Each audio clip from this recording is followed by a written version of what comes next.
หมอนำมาเยอะนางนาความเดินมาตอบขันจังมาเพียงเจออายเล่น้อยกินตามันนอง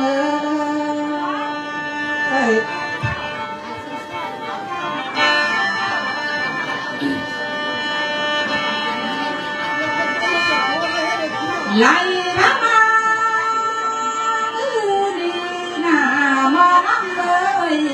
ก็มาเสียดน้องสั่งมาเสียดใจ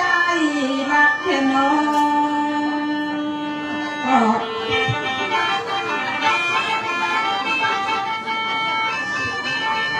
สายเอ้ยอายมามือนี่นาก็เบาเสียดน้องสั่งเบาเสียดใจเลียนทะเล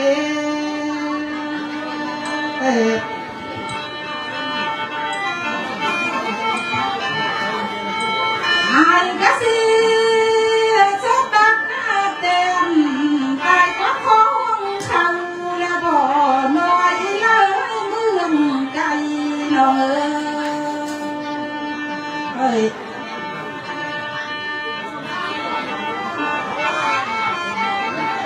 ไอ้ก็มาเสียดน้องมาเสียเธอสาวผู้เฒ่าก็น้ำกระถึงทางแล้วบ่ไอ้เอ้ย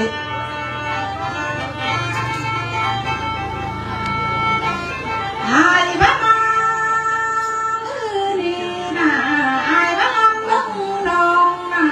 ลำลึกแก้มสะคือแก้มป่ามังบ้าสันบ่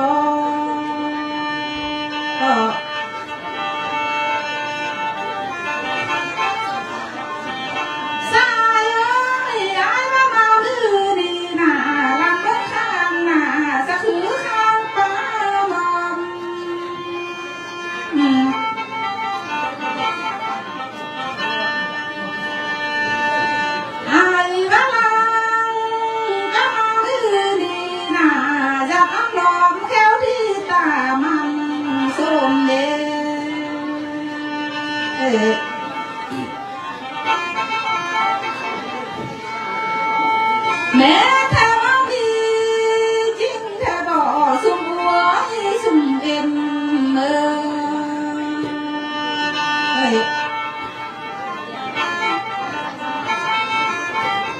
ไหลบ้ามาลำขับซ้ำเหนือมามือนี้น่าจับแทบ่น้ำตาแทบ่ลูกหุ่นยุงสัมผัสถึงมีเฮากะเลยลำมึงสุ่มเอ็มเอ้ยสาวบ่ขับซ้ำเหนือว่า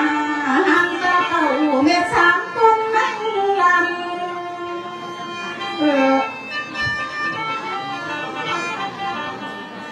ไอ้บ่ลำพงเอ้ยไอ้จังลำต้นแม่หงคำลองหน้าเสียวก็บันสัมผัสถึงก้อยเง่งกะเลยไอ้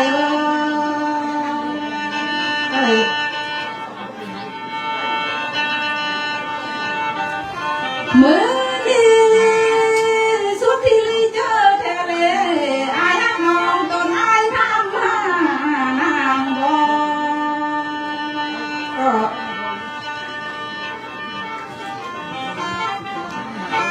หมอเมื่อยเลยมาใส่ทั้งหน้าเงยต้นใส่ผักทานข้าวน้องบ่ว่าน้องลูกแต่หอมพบพินเลือมาว่าสันบ่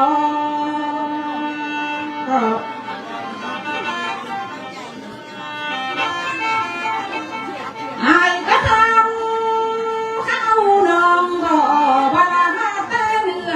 หรือว่ามาแต่เดิ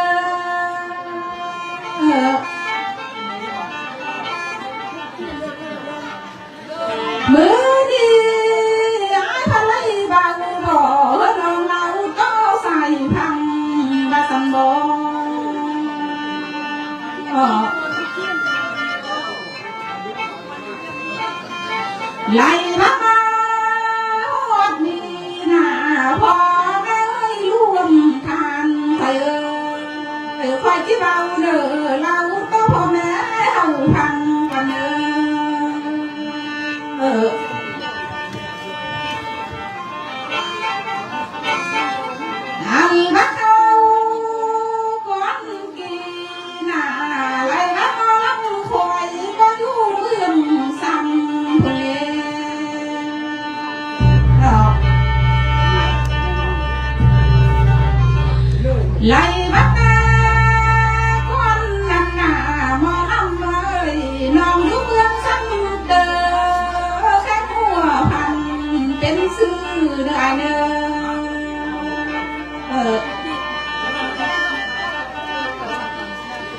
ไล่บักนาเจ้าน้องหน้าอยู่ทางมันลอนลอดมาเด้ออยู่ทางมันมาหลอกเลยตาแสงพันทองเลี้ยวไอ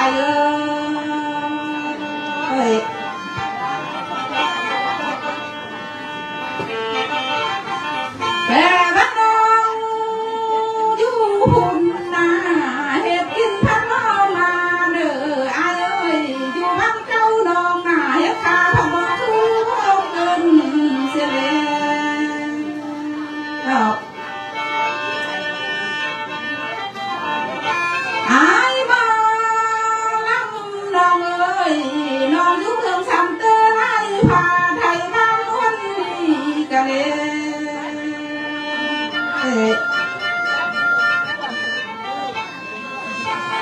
ลาดีจุกนักซ้ำไม่ตีลายเหลี่ยมไทยเมืองพันวันใหญ่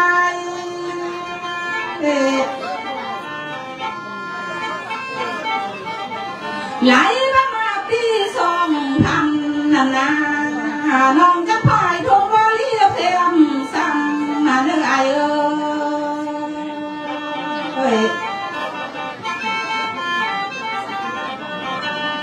สายเลยรุ่นนางพายทงวาลีป่วยกันเลยเลี้ยวพ่อยน้ำลอยมาป้องหัวพังคนเล่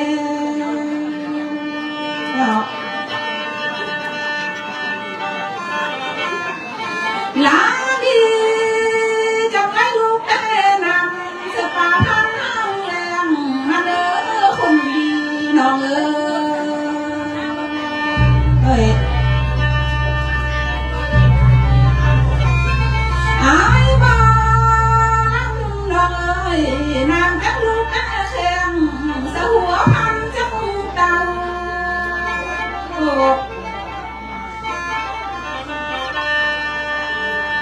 ลาดีจะไม่เข้าอยู่ยังสกันพายเบี้ยมจังพี่ละไอเอ้ยนางก็มาอยู่เบียงจังพี่นาน้องก็มีบ้านเรือนสร้างมีวันอยู่แล้วเนอะไล่บักวันอยู่ดองนาปัจจุบันนี้แม่นบ้านโดนสาบน้องเสื่อมผู้ใหญ่เอ้ยทางบ้านเมืองไซนั้นดีเป็นชื่อเด้ออาเด้ออาจำเชื่อไว้เมื่อนานหาดูหมอลำเอ้ยที่ลืมเสื้อพึ่งตั้งใบเด้ออายเอ้ยเสื้อไทยลอยไทยที่มอนหัวเอาละเนอ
น้องชื่ออ้อยมาเบานำเจ้าพูดถึงสมพันธ์ก็นึกอ่านเล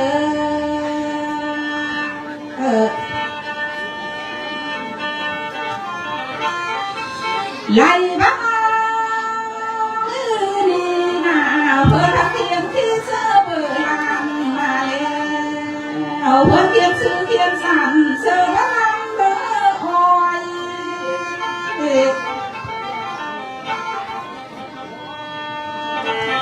หายมา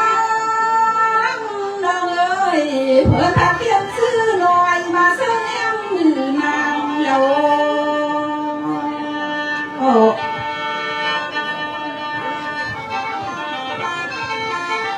ไล่มาทำที่หนึ่งรักหนาเพิ่นมาทำยังสะโตคำเบอร์อ้อย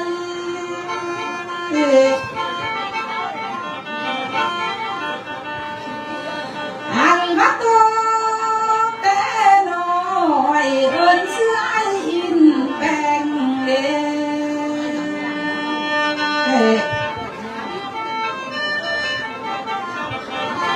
ไล่มาทำที่สองเอิ้นเอ้ยบำเพ็ญน้อง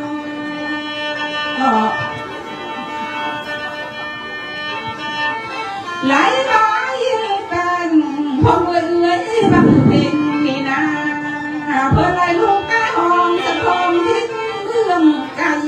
มาเลย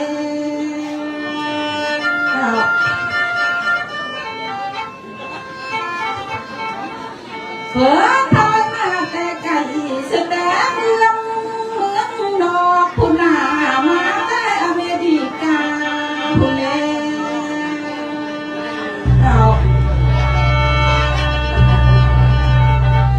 ไล่มาดูดีนาไอ้แป้งเอ้ยเอ้ยวันเพ็งเอ้ยเจ้านั่งอยู่ไก่หรือว่านั่งอยู่เกลือหย่อมือมาลำเบิ้งเลยเนื้อ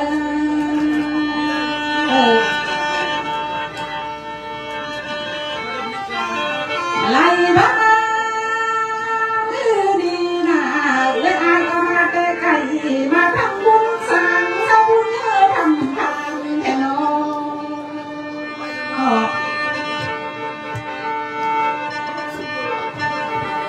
มือดี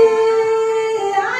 เป็นเงินเพลงเอ้ยเจ้าก็ทำบุญแล้วพระทำทานเขามาตื่นที่เจอเด้ไล่มาไล่และอายหน้ามาเห็นว่าน้ำนองเงินที่นั่นเลยไอ้มาปันเลย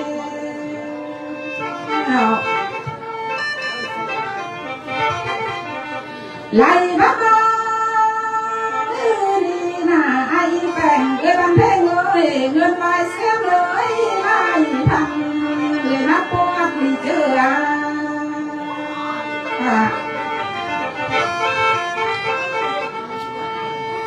มือนี้ไล่มาน้อยนอนหน้าหงขาวลองก็ช่วยพรใส่เธอเลยไอ้เอ้ย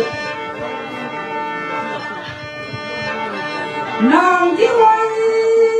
พ้นไปเขาขอพวงให้อายอยู่ดีมีแห่ง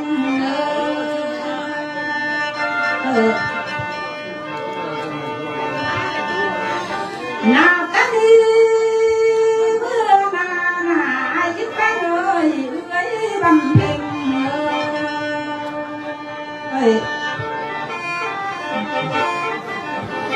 ไหลมาทางข้าดีเมื่อสู้ข้าวนา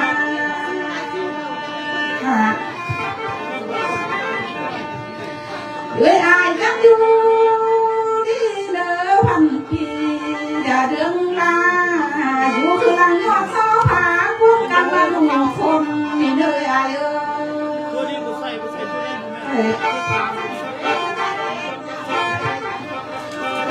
นาจะดี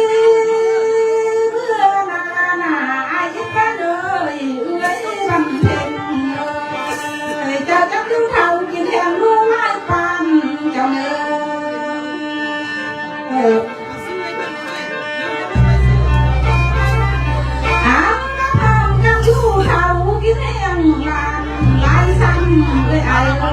ากลางอันนี้อ่ะนี่ก็ใช่อันนี้มันเราอยากไปอีกไหมเสียอยากมากระเซิร์นายเลยไหลมาแบบนี้เมื่อมาหน้ายิ้มไปเลยเอื้อยบังเพ็ญจะพาเราก่อนเริ่มนิดนึงหันเลยอายที่เขาหน้าเอาไว้หัวนกตูช่วยให้เท่าตังซะเลย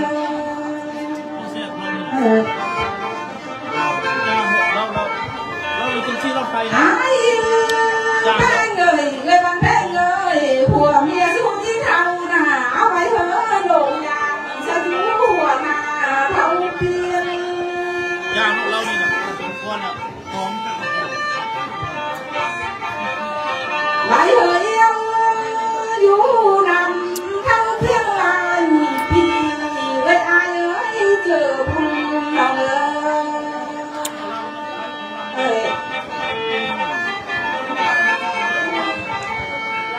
ไหลบ้าไม่มีเมื่อนาเอ้ยอายเอ้ยทำกันนี้เมื่อสู้ข้าวหุ่นนาเอ้ยอายอยู่เมืองนอกเมืองนาคนเดียว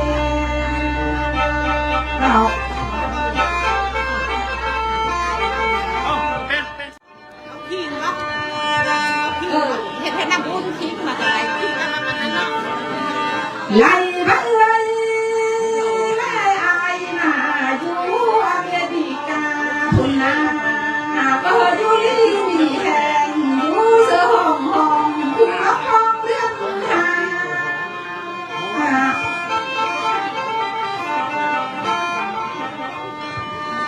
หายไปเลยเอ้ยบังแพงเลยพวกเมียสู้เจ้าหน้าอยู่กาแก้มเด้อคือรับมาสุโขเลื่อนซ้ำในเนื้อไอเอ้ยจากพร้อมกับยูรีเด้อคือรับหน้าเศร้าหามเศร้าหาม18นี่แม่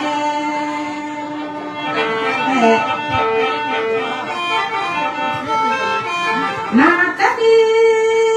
เมื่อนายีกันนับหน้าเอ้ยอายเอ้ยเจอบุญน้องเอ้ยคำอันเดินคำแก้วเร็วดีอันปาเซ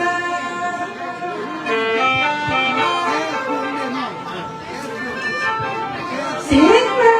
มที่เลิกที่ลันหน้าโฮมเข้าสู่เด้อครอบครัวเจ้าเด้ออายยิ้มแป้นเอ้ยมันเพ่งน้อง